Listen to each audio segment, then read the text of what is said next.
ಶ್ರೀ ಗುರುಗಣಾಧಿಪತಯೇ ನಮಃ.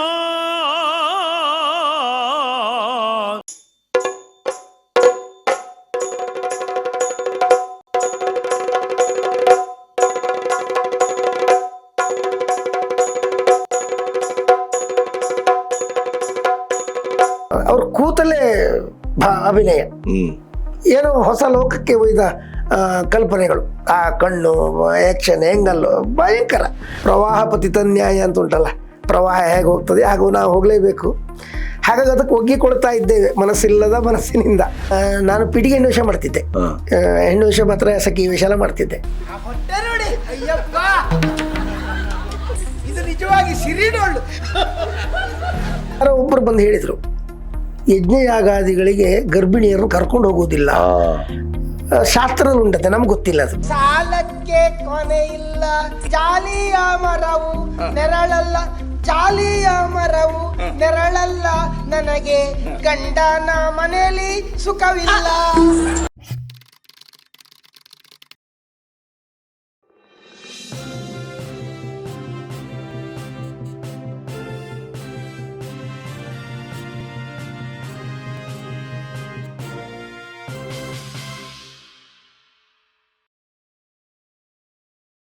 ನಮಸ್ತೆ, ಬಿ ಗಣಪತಿ ಚಾನಲ್ಗೆ ಸ್ವಾಗತ.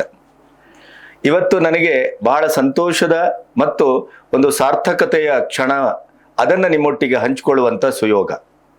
ಯಕ್ಷಗಾನ ನನ್ನ ಹುಟ್ಟೂರಿನ ಅಥವಾ ನನ್ನ ಬೆಳವಣಿಗೆಯ ಭಾಗವಾದದ್ದು, ಅದು ಅನುರಕ್ತಗೊಂಡದ್ದು. ಅಲ್ಲಿಂದ ಬಹುಶಃ ಭಾಷೆ, ಭಾವ, ಅಭಿವ್ಯಕ್ತಿ ಇವೆಲ್ಲವೂ ನನಗೆ ಗೊತ್ತಿಲ್ಲದೇ ಇದ್ದ ಹಾಗೆಯೇ ಅದು ನನ್ನೊಳಗೆ ಒಂದು ರೀತಿಯ ಅನುರಕ್ತಗೊಂಡಿದೆ ಮತ್ತು ಒಳಗೊಂಡಿದೆ ಅಂತ ನಾನು ಭಾವಿಸ್ತೇನೆ. ಯಕ್ಷಗಾನ ಅಂತಂದಾಗ ನಾವು ಅದು ಸಿನಿಮಾ ಇರ್ಬೋದು, ಯಕ್ಷಗಾನ ಇರ್ಬೋದು, ಮೊದಲಿಂದಲೂ ಒಂದು ಶುದ್ಧ ಅಭಿವ್ಯಕ್ತಿಯ ಕಲಾಕೃತಿಯನ್ನಷ್ಟೇ ಹೆಚ್ಚು ಅಪ್ಪಿಕೊಂಡವರು, ನೆಚ್ಚಿಕೊಂಡವರು ಮತ್ತು ಅದನ್ನು ಆಸ್ವಾದಿಸಿದವರು.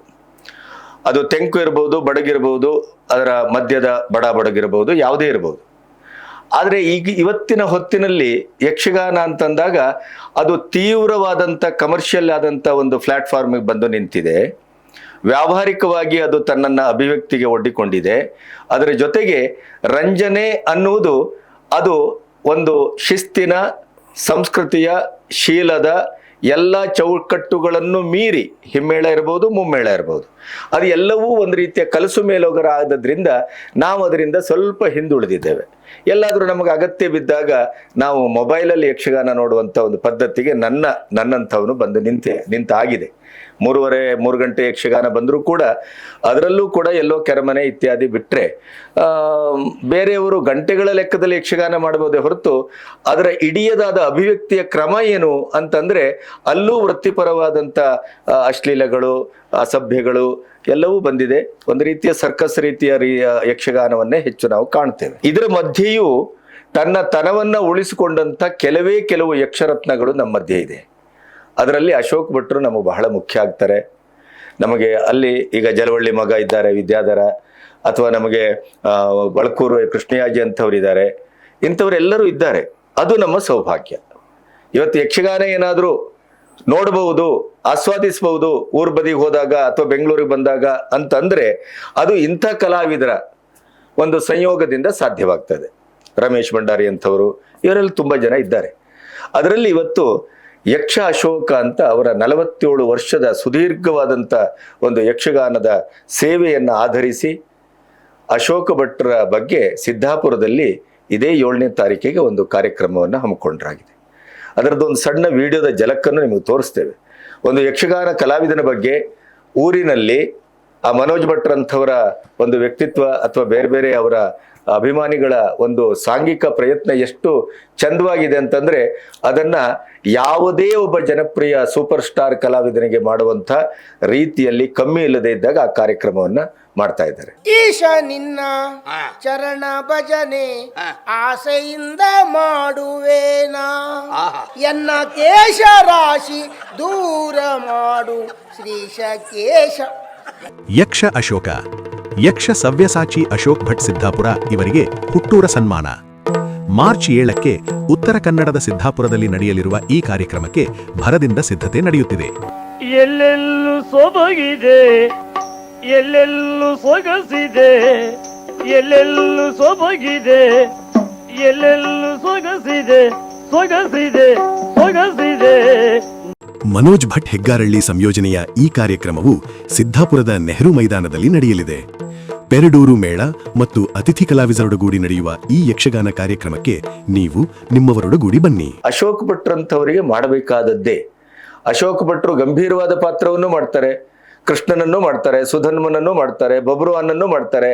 ಅದರ ಜೊತೆಗೆ ದಕ್ಷ ಯಜ್ಞದ ಒಬ್ಬ ಬ್ರಾಹ್ಮಣತಿಯನ್ನು ಮಾಡ್ತಾರೆ. ಅದು ಅತ್ಯಂತ ಜನಪ್ರಿಯವಾದಂಥ, ಸೋಷಿಯಲ್ ಮೀಡಿಯಾದಲ್ಲೂ ಅದು ಲಕ್ಷ ಲಕ್ಷ ಜನ ನೋಡ್ತಾನೇ ಇರುವಂತ ಒಂದು ಅವರ ಅಭಿವ್ಯಕ್ತಿ. ಇದು ಯಾವ್ದು? ಆಲಕ್ಕೆ ಹೂವಿಲ್ಲ, ಸಾಲಕ್ಕೆ ಕೊನೆ ಇಲ್ಲ, ಜಾಲಿಯ ಮರವು ನೆರಳಲ್ಲ, ಜಾಲಿಯ ಮರವು ನೆರಳಲ್ಲ, ನನಗೆ ಗಂಡನ ಮನೆಯಲ್ಲಿ ಸುಖವಿಲ್ಲ. ಹಾಗಾಗಿ ಇವತ್ತು ಅವರ ಬದುಕು, ಭಾವ, ಅಭಿವ್ಯಕ್ತಿ ಮತ್ತೆ ಕಾಳಿಂಗನಾವುಡ್ರ ಸಾವಾಸ, ಕೆರಮನೆಯವರ ಸಾವಾಸ, ನೆಬ್ಬೂರ್ರವರ ಸಾವಾಸ, ಇವೆಲ್ಲ ಒಂದು ರೀತಿಯ ಗುರುಭ್ಯೋ ನಮಃ ಅನ್ನುವ ರೀತಿಯಲ್ಲಿ ಅವರು ಸ್ವೀಕರಿಸಿದ ಬದುಕು ನಮಗೆ ಮತ್ತು ಯಕ್ಷಗಾನದಲ್ಲಿ ಮುಂದುವರಿಯುವ ಹೊಸ ತಲೆಮಾರಿಗೆ ಅದು ಬಹಳ ಮುಖ್ಯವಾಗಿದೆ. ಆ ಹಿನ್ನೆಲೆಯಲ್ಲಿ ಇವತ್ತು ಅಶೋಕ್ ಭಟ್ರನ್ನ ಸಂದರ್ಶನ ಮಾಡಬೇಕು ಅಂತ ನಾನು ಅಂದುಕೊಂಡಾಗ ಸಿದ್ದಾಪುರದಿಂದ ನನ್ನ ಸ್ಟುಡಿಯೋದವರೆಗೆ ಬಂದಿದ್ದಾರೆ ಅವರು ಬೆಂಗಳೂರಿಗೆ. ಹಾಗಾಗಿ ಭಟ್ರೆ, ನಿಮಗೆ ಧನ್ಯೋಸ್ಮಿ. ನಮೋ ನಮಃ. ಹೇಗಿದ್ದೀರಿ? ಸಂತೋಷ, ಒಳ್ಳೆ ರೀತಿಯಲ್ಲಿದೆ. ಇತ್ತೀಚೆಗೆ ಯಾವ ಯಕ್ಷಗಾನದ ಇದೆಲ್ಲ ಹೇಗಿದೆ? ಯಕ್ಷಗಾನದ ರೀತಿ ಸಾಕಷ್ಟು ಬದಲಾಗಿದೆ. ನಾವು ಆರಂಭದಲ್ಲಿ ಬಂದ ರೀತಿ ಇಲ್ಲ ಈಗ. ಆದರೆ ವೃತ್ತಿ ಮಾಡುವ ನಮಗದಕ್ಕೆ ಒಗ್ಗಿಕೊಳ್ಳಬೇಕಾದದ್ದು ಅನಿವಾರ್ಯ. ಹೌದು. ಪ್ರವಾಹ ಪತಿತನ್ಯಾಯ ಅಂತ ಉಂಟಲ್ಲ, ಪ್ರವಾಹ ಹೇಗೆ ಹೋಗ್ತದೆ ಹಾಗೂ ನಾವು ಹೋಗಲೇಬೇಕು. ಹಾಗಾಗಿ ಅದಕ್ಕೆ ಒಗ್ಗಿಕೊಳ್ತಾ ಇದ್ದೇವೆ ಮನಸ್ಸಿಲ್ಲದ ಮನಸ್ಸಿನಿಂದ. ಹಾಗಾಗ್ತಾ ಇದೆ. ಮೊದಲು ಕೆರೆಮನೆ ಮೇಳದಲ್ಲಿದ್ದವ ನಾನು ಆರಂಭದ ಹಂತದಲ್ಲಿ. ಶಂಭು ಹೆಗಡೆಯವರು, ಮಾವಲೆ ಹೆಗಡೆಯವರು, ನಂತರ ಶಿವರಾಮ ಹೆಗಡೆಯವ್ರ ಜೊತೆ ವೇಷ ಮಾಡುವ ಭಾಗ್ಯವೂ ಸಿಕ್ಕಿತ್ತು ನನಗೆ. ಅದನ್ನು ಸ್ವಲ್ಪ ಹೇಳಿ. ಆರಂಭದಲ್ಲಿ ಕೆರೆಮನೆ ಮೇಳಕ್ಕೆ ಶಂಭು ಹೆಗಡೆಯವರೇ ನನ್ನನ್ನು ಕೇಂದ್ರದಲ್ಲಿರುವಾಗಲೇ ಆಹ್ವಾನ ಮಾಡಿಬಿಟ್ರು. ನೀವು ಯಕ್ಷಗಾನದ ಅಭಿವ್ಯಕ್ತಿ ಆಸಕ್ತಿ ಹೇಗೆ ನಿಮಗೆ? ಆಸಕ್ತಿ, ಈ ಮನೋಜ್ ಭಟ್ರ ತಂದೆಯವರು ನಮ್ಮ ಮನೆಯಲ್ಲಿ ಟ್ರಯಲ್ ತಗೊಳ್ತಿದ್ರು. ಅವರ ಕೆಲವು ಪಾತ್ರ, ನನ್ನ ತಂದೆಯವರು ಸಣ್ಣ ಭಾಗವತಿಗೆ ಮಾಡ್ತಿದ್ರು. ಹಾಗಾಗಿ ಅದ್ರ ಬಗ್ಗೆ ಮತ್ತೆ ಕೊಳಗಿ, ಶಿರಳಗಿ ಈ ಭಾಗ ಎಲ್ಲ ನನ್ನ ಸಂಬಂಧಿಕರೆಲ್ಲ ತಂದೆಯ ಬಳಿ ಮತ್ತು ತಾಯಿಯ ಬಳಿ ಎಲ್ಲವೂ ಯಕ್ಷಗಾನ ಕಲಾವಿದರು. ಕೊಳಗಿ ಅನಂತ ಹೆಗಡೆಯವರು, ಗೋಡೆ ನಾರಾಯಣ ಹೆಗಡೆಯವರು, ಹೀಗೆಲ್ಲರೂ ಯಕ್ಷಗಾನದ ಬಳಿ, ನಮ್ಮ ತಂದೆಯವ್ರ ಬಳಿ ಹೋದು, ತಾಯಿಯವ್ರ ಬಳಿ ಹೋದು. ಹಾಗಾಗಿ ಯಕ್ಷಗಾನದ ಪರಿಸರದಲ್ಲೇ ಬೆಳೆದೆ. ಯಕ್ಷಗಾನ ಸಹಜವಾಗಿ ಬಂತು. ನಂತರದಲ್ಲಿ SSLC ಓದನ್ನು ಬಿಟ್ರಿ? SSLC ಓದೋದನ್ನು ಬಿಟ್ಟೆ, ಅಲ್ಲಿಗೆ ಬಿಟ್ಟೆ. ನಂತರ ನನ್ನ ತಾಯಿ ಮತ್ತು ನನ್ನ ಸಣ್ಣಜ್ಜಿ ಒಬ್ಬರು ಹೋಗು ಯಕ್ಷಗಾನಕ್ಕೆ ಅಂತ ಪ್ರೇರೇಪಣೆ ಕೊಟ್ಟರು. ಸುಬ್ಬಮ್ಮ ಅಂತ ಅವರು, ನನ್ನ ತಾಯಿ ಯಶೋದಮ್ಮ ಅಂತ. ಯಕ್ಷಗಾನ ಕಲಾಕೇಂದ್ರಕ್ಕೆ ಹೋದೆ. ಊಟ ಶಿವರಾಮ್ ಕಾರಂತರ ನಮ್ಮನ್ನು ಇಂಟರ್ವ್ಯೂ ಮಾಡಿದವರು. ಭಾಗ್ಯ ಅದೆಲ್ಲ, ಭಾಗ್ಯ. ನಾನು ಭಾಳ ಸಣ್ಣ ಹುಡುಗ, ಸ್ವಲ್ಪ ಕುಳ್ಳ ಇದ್ದೆ ಅವ. ಹಾಗಾಗಿ ಭಾಳ ಪ್ರೀತಿಯಿಂದಲೇ ಅವರು ಆಯ್ಕೆ ಮಾಡಿದರು. ಒಂದು ವರ್ಷ ಶಾಸ್ತ್ರೀಯವಾಗಿ ಕಲಿತೆ ಅಲ್ಲಿ. ನಂತರ ಇಡಗುಂಜಿ ಮೇಳದ ಆಟಕ್ಕೆ ಹೋಗಿದ್ದೆ. ಅಲ್ಲಿ ಚೌಕಿಯಲ್ಲಿ ನೋಡಿದವರೇ, ನಿಮ್ಮ ಅಕ್ಕನ ಮಗ ಅಲ್ವಾ ಅಂತ ಗೋಡೆಯವ್ರಲ್ಲಿ ಕೇಳಿದರು. ಹೌದು, ಕೇಂದ್ರದಲ್ಲಿದ್ದಾನ, ಬರಲಿ ಮೇಳಕ್ಕೆ ಬರಲಿ. ಹಾಗಾಗಿ ನಮ್ಗೆ ನೇರ ಪ್ರವೇಶ ಸಿಕ್ಕೇ ಹೋಯ್ತು. ಮತ್ತೆ ಕರೆಕ್ಟ್ ಆದ ದಾರಿ ಸಿಕ್ಕಿತ್ತು, ಒಳ್ಳೆ ಜಾಗ ಸಿಕ್ಕಿತ್ತು. ಹಾಗಾಗಿ ಕುಂಜಾಲ್ರಂಥವ್ರು ಹೇಳಿಕೊಡುವುದಕ್ಕೆ, ಜಂಬೂರು ರಾಮಚಂದ್ರ ಶಾನ್ಭೋಗ್ರಂಥವ್ರು ಇದ್ರು. ಎಲ್ಲ ಒಳ್ಳೊಳ್ಳೆ ಅನುಭವಿಗಳು. ಹಾಗಾಗಿ ನಮಗೆ ದಾರಿ ತಪ್ಪುವುದಕ್ಕೆ, ಮತ್ತೆ ತಪ್ಪು ದಾರಿಯಲ್ಲಿ ಹೋಗ್ಲಿಕ್ಕೂ ಅವಕಾಶವೇ ಇಲ್ಲ.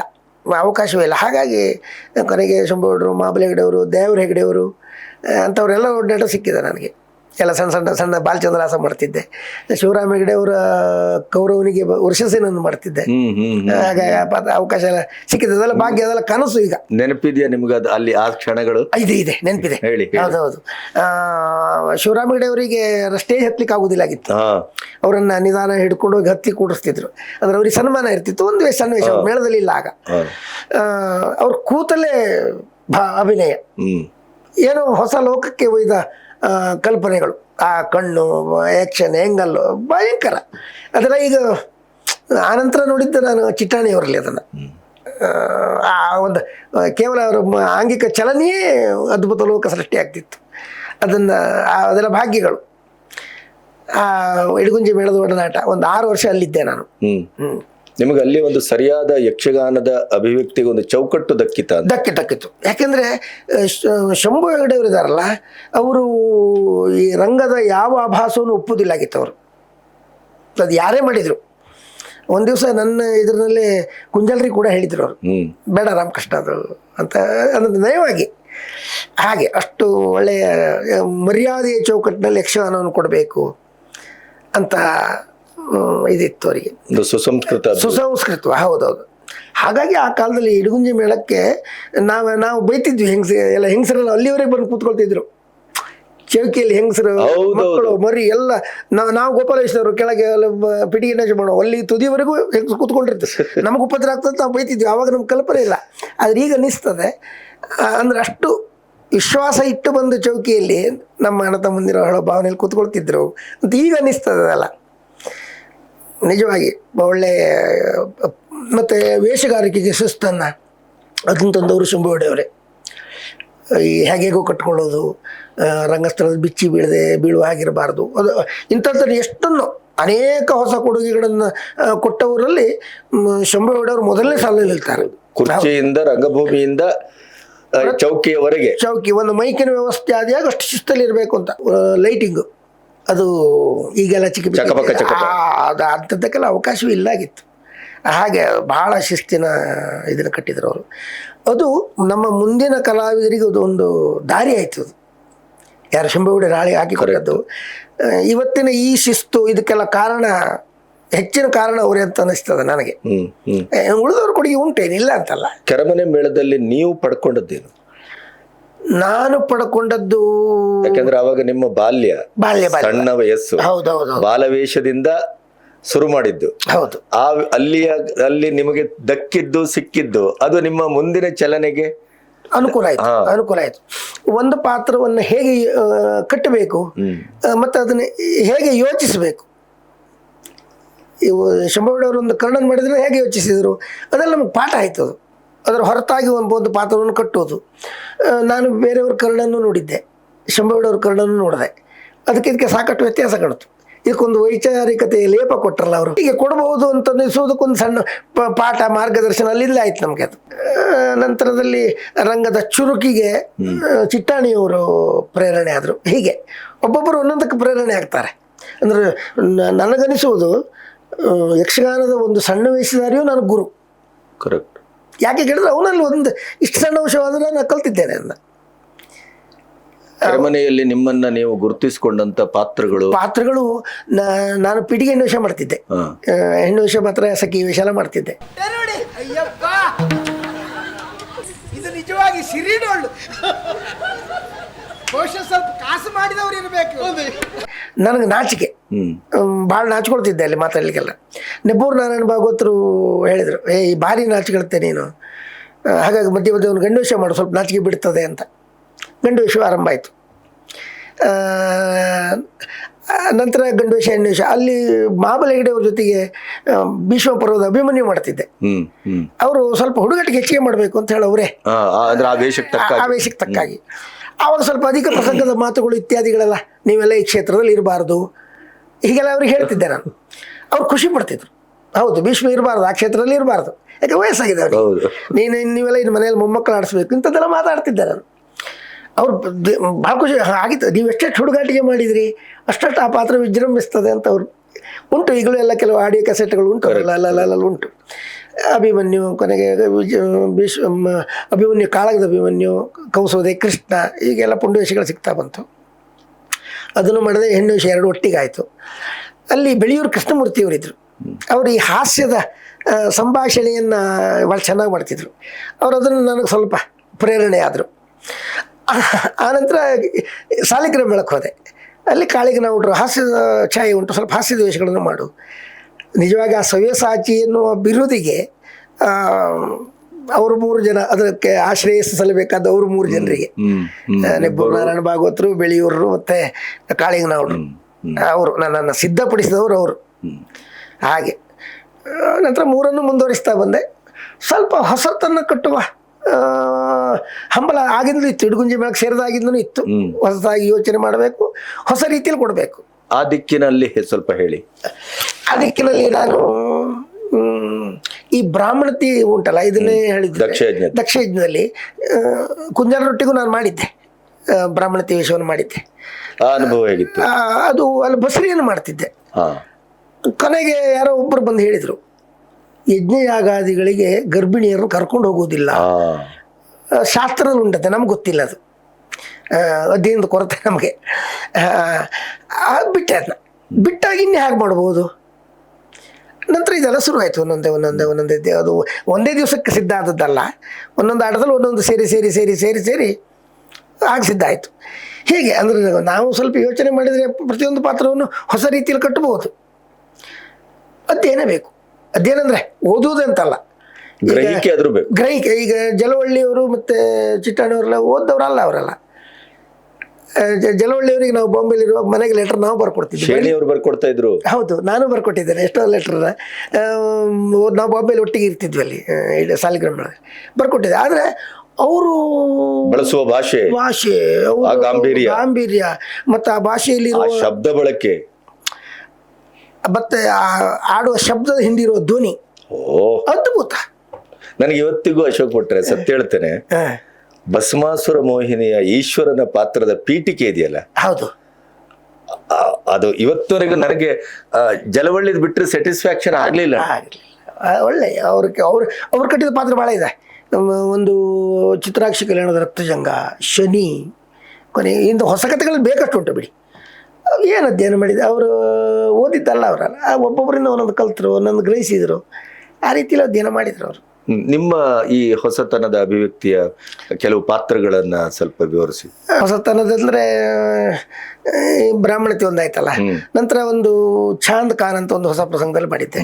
ಅದನ್ನ ಇವತ್ತಿಗೂ ಮಾಡಿ ಸಮಯ ಒಂದು 25-30 ವರ್ಷ ಕಳೀತದು. ಇವತ್ತಿಗೂ ಒಂದು 10-20 ಜನ ನೆನಪು ಮಾಡ್ಕೊಳ್ತಾರೆ. ಅದು ಆಗ ಪದ್ಯವೇ ಇಲ್ಲ, ಅದಕ್ಕೆ ಒಂದು ಪದ್ಯವೂ ಇಲ್ಲ. ಒಂದು ಅರ್ಧ ಬಾಮಿನಿ ಇದೆ, ಒಂದು ಬಾಮಿನಿಲ್ಲ, ಅರ್ಧ ನಂದು.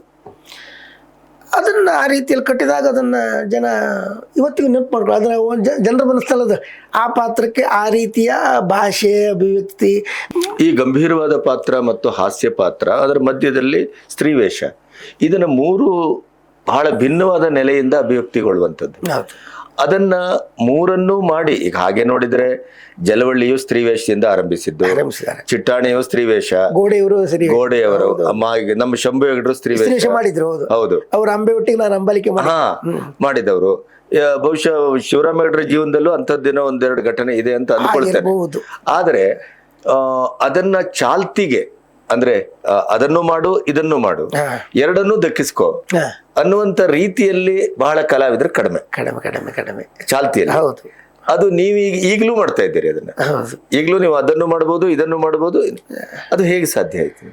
ಅಂದ್ರೆ ಯಾವುದೇ ಒಂದಕ್ಕೆ ಬ್ರ್ಯಾಂಡ್ ಆಗಬಾರದು ಅನ್ನುವುದು ನನ್ನ ಮೂಲ ಉದ್ದೇಶ. ಈಗ ಅವರೇ ಹೇಳಿದ್ದಾರೆ, ಎಲ್ಲದನ್ನು ಮಾಡಬೇಕು ಅಂತ ಒಂದು. ಮತ್ತೆ ಮನುಷ್ಯನ ಜೀವನದಲ್ಲಿ ಸಹಜವಾಗಿ ಉಂಟದು, ಅದನ್ನು ನಾವು ರಂಗಕ್ಕೆ ತಂದ್ರೆ ಆಯ್ತು ಅಷ್ಟೇ. ಭಾಳ ಸರಳ ವಿಧಾನ ಅಂತ ನನ್ನ ಧೋರಣೆ. ಉದಾಹರಣೆಗೆ ಈಗ ನೀವು ಒಂದು ಕೆಲಸದವನಲ್ಲಿ ಮಾತಾಡಿದ ಹಾಗೆ ಯಾವುದೋ ಒಂದು ಫ್ರೆಂಡಲ್ಲಿ ಮಾತಾಡೋದಿಲ್ಲ, ಅಥವಾ ಯಾವುದೋ ಒಂದು ಆಫೀಸರ್ ಹತ್ರ ಮಾತಾಡ್ಲಿಕ್ಕೆ ಆಗೋದಿಲ್ಲ. ನಿಮ್ಮ ಹೆಂಡತಿಯಲ್ಲಿ ಮಾತಾಡಿದ ಹಾಗೆ ನಿಮ್ಮ ತಾಯಿಯಲ್ಲಿ ಮಾತಾಡ್ಲಿಕ್ಕೆ ಆಗೋದಿಲ್ಲ. ತಾಯಿಯಲ್ಲಿ ಮಾತಾಡಿದಾಗ ನಿಮ್ಮ ಮಗುವಿನಲ್ಲಿ ಮಾತಾಡೋದು. ಹೌದು, ಇನ್ನೂ ಸಣ್ಣ ಮಗು ಆದ್ರೆ ನೀವೇ ಆ ಮಗುವಿನ ಹಾಗೆ ಮಗು ಆಗ್ತೀರಿ. ಹೌದು, ಇದು ನಮ್ಮ ಜೀವನದಲ್ಲಿ ಉಂಟಿದು. ಎಲ್ಲ ವಿಭಿನ್ನ ಸ್ಥಿತಿಗಳು ನಮ್ಮ ಜೀವನದಲ್ಲಿ ಉಂಟದು. ಹೌದು, ಇಲ್ಲಿ ಕೂತ್ರೆ ಗಂಭೀರವಾಗಿ ಕುಳಿತುಕೊಳ್ಬೇಕು, ಮನೆ ಜಗಲಿಯಲ್ಲಿ ಕೂತ್ರೆ ಹೇಗೋ ಕಾಲು ಚಾಚಿ. ಈ ಎಲ್ಲವೂ ಜೀವನದ ಸಹಜ ಚರ್ಯಗಳಿವೆಲ್ಲ. ಅದನ್ನ ಆವೇಶಕ್ಕೆ ನಾನು ರಂಗಕ್ಕೆ ತಂದಾಗ ಒಪ್ಪುತ್ತದೆ ಜನ, ಪ್ರೇಕ್ಷಕ ವರ್ಗ ಒಪ್ಪುತ್ತದೆ ಅಂತ. ಇಲ್ಲಿದ್ದಲ್ಲಿ ಅಲ್ಲಿ ತರಬೇಕಷ್ಟೇ. ಹೌದು ಅನಿಸ್ತದೆ ನಿಮ್ಗೆ? ಅಲ್ಲ, ನನಗದು ಅನಿಸ್ತದೆ ಸತ್ಯವಾಗೂ. ಹೌದು, ಅದು ಕ್ರಿಯಾಶೀಲ ಒಬ್ಬ ಕಲಾವಿದನಿಗೆ ಸಾಧ್ಯ. ಇದು ಕಲೆ ಮತ್ತು ಅಭಿವ್ಯಕ್ತಿ ನಿಂತ ನೀರಾಗಿರುವುದು ಯಕ್ಷಗಾನದ ಬಹಳ ದೊಡ್ಡ ದೌರ್ಬಲ್ಯ. ಅದು ದೌರ್ಭಾಗ್ಯ. ಹೌದು, ಎಷ್ಟೋ ಜನ ನೋಡಿದ್ದೇನೆ ನಾನು. ಈಗ ರಾಜ್ಕುಮಾರ್ ಓದಿದ್ದು 3ನೇ ಕ್ಲಾಸ್, ನಮ್ಮ ಕಾರಂತರು ಓದಿದ್ದು 8ನೇ ಕ್ಲಾಸ್. ಆದ್ರೆ ಕಾರಂತರು, ಕುವೆಂಪು, ರಾಜ್ಕುಮಾರ್ ಈ ನಾಡಿನ ಬಹಳ ಮೇರು ಶಿಖರಗಳು. ನೀವು ಅವನ್ನ ಬಿಟ್ಟು ಸಾಂಸ್ಕೃತಿಕವಾಗಿ ಕರ್ನಾಟಕವನ್ನು ನೋಡ್ಲಿಕ್ಕೆ ಸಾಧ್ಯವಿಲ್ಲ. ಈಗ ಯಕ್ಷಗಾನಕ್ಕೆ ಬಂದ್ರೆ ಶಂಭು ಹೆಗಡೆ ಅವರು, ಮಹಾಬಲ ಹೆಗಡೆ ಅವರು, ಶಿವರಾಮ ಹೆಗಡೆ ಅವರು, ಚಿಟ್ಟಾಣಿ ಅವರು ಇವೆಲ್ಲವೂ ಕಾಣ್ತಾರೆ. ಆದರೆ ಯಕ್ಷಗಾನದಲ್ಲಿ ಇದ್ದು, ಸಾಹಿತ್ಯದಲ್ಲಿದ್ದು, ತನ್ನ ಅಭಿವ್ಯಕ್ತಿ ನಿಂತಿಲ್ಲ, ಅದು ನಿಂತ ನೀರಲ್ಲ ಹರಿಯುವಿಕೆ ಅನ್ನೋದನ್ನ ಭಾವಿಸಿದವ್ರಿಗೆ ಮಾತ್ರ ಈ ತರದ ಪಾತ್ರಗಳು ಒಗ್ಗುತ್ತದೆ ಅಂತ ನಾನು ಅಂದ್ಕೊಳ್ತೇನೆ. ಹೌದು ಹೌದು ಹೌದು. ನೀವು ಬಹುಶಃ ಆ ಸಾಲಿನಲ್ಲಿ ಇದ್ದೀರಿ. ಹೌದು, ನಾನು ಯಾವುದೇ ಒಂದು ಪಾತ್ರವನ್ನು ಹೊಸದಾಗಿ ಮಾಡುವಾಗ ಈಗ ಹಿಂದಿನವ್ರು ಮಾಡಿದ್ದನ್ನು ನೋಡಿರ್ತೇನೆ, ಅದನ್ನು ಬಿಡಬಾರದು, ಜೊತೆಯಲ್ಲಿ ಒಂದಿಷ್ಟನ್ನು ಅಳವಡಿಸ್ಕೊಳ್ಬೇಕು. ಯಾಕೆ ಅದನ್ನು ಮಾಡಬೇಕು ಅಂತಂದರೆ, ನೋಡಿದ್ದನ್ನು ಎಷ್ಟು ದಿನ ಒಬ್ಬ ನೋಡಿಯಾನು ಪ್ರೇಕ್ಷಕ, ಹೊಸತನ ಇಲ್ಲದಿದ್ದರೆ ಅವ್ರಿಗೆ ನೋಡ್ಲಿಕ್ಕೆ ಏನು ಸಿಗ್ತದೆ? ಹಾಗಾಗಿ ಏನಾದರೂ ಕೊಡಬೇಕು ನಾವು, ಒಂದಿಷ್ಟು ಹೊಸ್ತು. ಅಶೋಕ್ ಭಟ್ರು ಮಾಡಿದರೆ ಇದು ಸ್ವಲ್ಪ ಬದಲಾಗ್ತದೆ, ನಾಳೆ ಯಾಜಿಯವ್ರು ಮಾಡಿದರೆ ಸ್ವಲ್ಪ ಇದು ಆಗಬೇಕು ಅಂತ ನನ್ನ ಅಪೇಕ್ಷೆ. ಅದು ಎಲ್ಲ ಬರೀ ಆಗೇ ಬಿಡ್ತಾ ಹೇಳಲಿಕ್ಕೂ ಬರೋದಿಲ್ಲ. ಪ್ರಯತ್ನ ಮಾಡಬೇಕಾದ್ರೆ ಕಲಾವಿದ ಪ್ರಯತ್ನ ಎಷ್ಟು ಸಾಧ್ಯ ಅಷ್ಟು ಮಾಡಲೇಬೇಕು. ಅದರಿಂದ ನಾವು ಪ್ರೇಕ್ಷಕರಿಗೆ ನ್ಯಾಯ ಒದಗಿಸಿದಾಗ್ತದೆ. ಆಂಗಿಕವಾಗಿ ಅಷ್ಟು ಸುಲಭದಲ್ಲಿ ಆ ಸ್ವಿಚ್ ಓವರ್, ಈಗ ನೀವು ಇಲ್ಲಿ ಬ್ರಾಹ್ಮಣತಿ ಮಾಡ್ತೀರಿ, ಸ್ತ್ರೀ ವೇಷಕ್ಕೆ ಸಂಬಂಧಪಟ್ಟಾಗ ಒಂದು ಆಂಗಿಕವಾದಂತ ಆ ಕೋಮಲತೆ ಇತ್ಯಾದಿ ಅದರ ಚಲನೆ ಇರ್ತದೆ. ಅದೇ ನೀವು ತಕ್ಷಣ ಬಬುರಾನನೋ ಅಥವಾ ಕೃಷ್ಣನೋ ಅಥವಾ ಸಂಧಾನದ ಒಂದು ಆ ಪ್ರಸಂಗದ ಅವಧಾನತೆಗೆ ಅನ್ವಯಿಸುವ ಸಂಜಯನೋ ಈ ತರ ಮಾಡಿದಾಗ ನಿಮಗೆ ಆ ತಕ್ಷಣದ ಬದಲಾವಣೆ ಹೇಗೆ? ಅದಕ್ಕೂ ನನ್ನ ಇದೇ ಸೂತ್ರ. ಯಾವುದು, ನಾವೊಂದು ಗುರುಗಳ ಎದುರು ನಿಂತಿರ್ತೇವೆ ಅಂತ ಇಟ್ಕೊಳ್ಳಿ, ನಮ್ಮ ನಿಲ್ಲುವಿಕೆಯಲ್ಲಿ ಬದಲಾವಣೆ ಉಂಟ ಇಲ್ವಾ? ಹೌದು, ಖಂಡಿತ. ನಾವು ಒಂದು ವಿಧೇಯರಾಗಿ, ನಮಗೆ ಗೊತ್ತಿಲ್ಲದೇನೆ ಆಗುತ್ತೆ, ಆ ವಿಧೇಯತೆ ನಮ್ಗೆ ಗೊತ್ತಿಲ್ಲದೆ ಬಂದಿರ್ತದೆ. ಜನರ ಎದುರು ನಿಂತು ನಾನೊಂದೊಬ್ಬರ ನಾನೇ ಬಾಸ ಕೆಲಸ ಮಾಡಿಸ್ತಾ ಇದ್ದೇನೆ ಅಂದ್ರೆ ನನ್ನ ನಿಲ್ಲುವಿಕೆಯಲ್ಲಿ ಆ ಬದಲಾವಣೆ ಇದ್ದಿರ್ತದೆ. ಈ ಸೂತ್ರವನ್ನು ರಂಗದಲ್ಲೂ ಅಳವಡಿಸ್ಕೊಳ್ಬೇಕು. ಅಲ್ಲಿ ಅದು ಹಾಗಿದ್ರೆ ಚಂದ, ಆ ಸಹಜತೆ, ಆ ವೇಷಕ್ಕದು ಅಳವಡಿಸ್ಕೊಳ್ಳುವ ಮನಸ್ಥಿತಿ ಬೇಕು. ಅದು ಕಷ್ಟ, ಅದನ್ನು ರೂಢಿಸ್ಕೊಳ್ಬೇಕು ನಿಧಾನದಲ್ಲಿ. ಹಾಗಾಗಿ ನನಗೆ ಈ 3 ಪಾತ್ರಗಳು ಬಹಳ ಬದಲಾವಣೆ ಅಥವಾ ಕಷ್ಟದ ಕೆಲಸ ಅಂತ ಅನಿಸ್ಲೇ ಇಲ್ಲ. ಅದು ನಿಮಗೆ ಈ 3 ವಿಭಾಗದಲ್ಲಿ ಯಾವ್ದು ಇಷ್ಟ? ನನಗೆ ಬಹಳ ಪ್ರೀತಿಯಾದದ್ದು ಸಂಜಯ, ವಿದುರ, ಕೊನೆಗೆ ಸುಧಾಮ ಅಂತ ಒಂದು ಪಾತ್ರ ಇದೆ. ಹೌದೌದು. ಶಿಖಿಚರಿತ ಅಂತ ಒಬ್ರು ಬರೆದಿದ್ದಾರೆ, ದಿನೇಶ್ ತಲ್ಕಲ್ಕೊಪ್ಪ ಅಂತ. ಬಹಳ ಬಡತನದಿಂದ ಕೃಷ್ಣನಲ್ಲಿ ಹೋಗೋದು, ಕೃಷ್ಣನ ಭೇಟಿ ಆಗೋದು ಸುಧಾಮ. ಇದು ಏನು ಅಧ್ಯಯನದ ವಿಭಾಗದ ಸುಧಾಮ ಅಲ್ಲ? ಅಲ್ಲ ಅಲ್ಲ ಅಲ್ಲ, ಗೊತ್ತಾಯ್ತು. ಬಡತನದಲ್ಲಿ ಅಲ್ಲಿ ಅವಲಕ್ಕಿ ತಗೊಂಡು ಹೋಗೋದು. ಹೌದು, ಕೇಳಲಿಕ್ಕೆ ಆಗೋದಿಲ್ಲ, ಕೇಳಬೇಕು ಆ ಸ್ಥಿತಿ ಇದೆ. ಕೇಳದೆ ಬರ್ತಾನೆ ಕೊನೆಗೆ ಅವ. ಅಲ್ಲ ಇದು ಉಂಟಲ್ಲ, ಏನು ತಲ್ಲಣ. ಹೌದು, ತಲ್ಲಣ. ಮನೆಯಲ್ಲಿ ಉಪವಾಸ ಇದ್ದ ಹೆಂಡತಿ ಮಕ್ಕಳು, ಅವನಲ್ಲಿ ಸಿರಿವಂತಿಗೆ ಉಂಟು, ಆದರೆ ಕೇಳಿದ್ರೆ ಸ್ನೇಹ ಹಾಳಾಗ್ತದೆಯೋ, ಈ ಎಲ್ಲ ಎಷ್ಟೆಲ್ಲ ಭಾವಗಳನ್ನು ನಾವು ಅದಕ್ಕೆ ತುಂಬಬಹುದು. ವಿಪುಲ ಅವಕಾಶ ಉಂಟು ನನ್ನೊಂದು ಯೂಟ್ಯೂಬ್ನಲ್ಲಿ ಉಂಟದು, ಶಿಖಿಚರಿತ ಅಂತ. ಭಾಳ ಒಳ್ಳೆಯ ಪಾತ್ರ. ನಮ್ಮ ಕೃಷ್ಣಯ್ಯಜವರು ಎದುರಿ ಕೂತವರು ಹತ್ತು ಬಿಟ್ರು, ಬಂದಪ್ಪ ಹಾಕಿಕೊಂಡ್ರು. ಹಾಗೆ ಅಂದ್ರೆ ಅಂಥ ಪಾತ್ರ ಭಾಳ ನೆನಪು ಉಳಿತದೆ, ಖುಷಿ ಆಗ್ತದೆ. ಹೌದೌದು. ಯಕ್ಷಕಲಾಭಿಮಾನಿಗಳಿಗೂ ಹಾಗೂ ಆತ್ಮೀಯರಾಗಿರುವಂಥ ಬಿ ಗಣಪತಿಯವರಿಗೂ ಹಾಗೂ ಯೂಟ್ಯೂಬ್ ಚಾನಲ್ನ ಸಮಸ್ತ ವೀಕ್ಷಕರಿಗೂ ನಮಸ್ಕಾರಗಳು. ನಿಮಗೆಲ್ಲ ತಿಳಿದಿರುವ ಹಾಗೆ ಬರುವಂತಹ ಮಾರ್ಚ್ 7ರಂದು ಯಕ್ಷ ಅಶೋಕ ಹೇಳುವಂತಹ ಕಾರ್ಯಕ್ರಮವನ್ನು ಸಂಯೋಜಿಸಿದ್ದೇನೆ. ಈ ಹಿಂದೂ ಕೂಡ ಬೆಂಗಳೂರಿನಲ್ಲಾಗಲಿ ಊರಿನಲ್ಲಾಗಲಿ ನಾನು ಇವತ್ತಿಗೆ 20 ವರ್ಷಗಳ ಕಾಲ ಸಂಘಟನೆಯಲ್ಲಿ ತೊಡಗಿಕೊಂಡಿದ್ದೇನೆ, ಯಕ್ಷಗಾನ ಸಂಘಟನೆಯಲ್ಲಿ. ಅದೇ ರೀತಿಯಾಗಿ ಹಿಂದೂ ಕೂಡ ಎಷ್ಟೋ ಜನ ಕಲಾವಿದರ ಕಂಡಿಮನೆ 25, ಹಾಗೆ ಕೊಂಡಪುರ 50, ಚಿಟ್ಟಾಣಿ 80, ಹಾಗೆ ಆನಂತರದಲ್ಲಿ ಸುವರ್ಣ ಸಂಭ್ರಮ, ಧಾರೇಶ್ವರ ಯಕ್ಷಧಾರೆ, ಇದೆಲ್ಲ ಕಾರ್ಯಕ್ರಮವನ್ನು ನಮ್ಮ ಮಿತ್ರರೊಂದೊಡಗೂಡಿ ನಾವೆಲ್ಲ ಮಾಡಿದ್ದೇವೆ.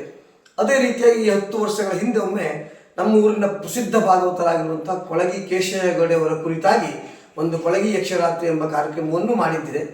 ಅದೇ ರೀತಿಯಾಗಿ ಈಗ ಯಕ್ಷಗಾನ ಸವ್ಯಸಾಚಿ ಯಕ್ಷಗಾನ ರಂಗದಲ್ಲಿ ಸುದೀರ್ಘವಾದಂತಹ ಈ ಯಕ್ಷರಂಗದಲ್ಲಿ ಸುದೀರ್ಘ ಪಯಣವನ್ನು ನಡೆಸುತ್ತಿರುವಂತಹ ಹಾಗೂ ಯಕ್ಷರಂಗದ ಆಲ್ರೌಂಡರ್ ಯಕ್ಷಗಾನ ಸವ್ಯಸಾಚಿ ಅಶೋಕಣ್ಣನಿಗೆ ಹುಟ್ಟೂರ ಸನ್ಮಾನವನ್ನು ಹಮ್ಮಿಕೊಂಡಿದ್ದೇವೆ. ಕಾರಣ ನಮ್ಮ ಊರಿನ ಹೆಮ್ಮೆಯ ಕಲಾವಿದನೂ ಹೌದು, ಅಲ್ಲದೆ ಕೂಡ ಕಾಳಿಂಗನವರಿಂದ ಹಿಡಿದು ಎಷ್ಟೋ ಮೇಳಗಳಿದ್ದು ಈಗ ಅತಿಥಿ ಕಲಾವಿದರಾಗಿ ಆಲ್ಮೋಸ್ಟ್ ಎಲ್ಲ ಸಂಘಟಕರ ಆಟಕ್ಕೆ ಇವರು ಅತಿಥಿಯಾಗಿರ್ತಾರೆ. ಹಾಗಾಗಿ ಅದೊಂದು ಹೆಮ್ಮೆ.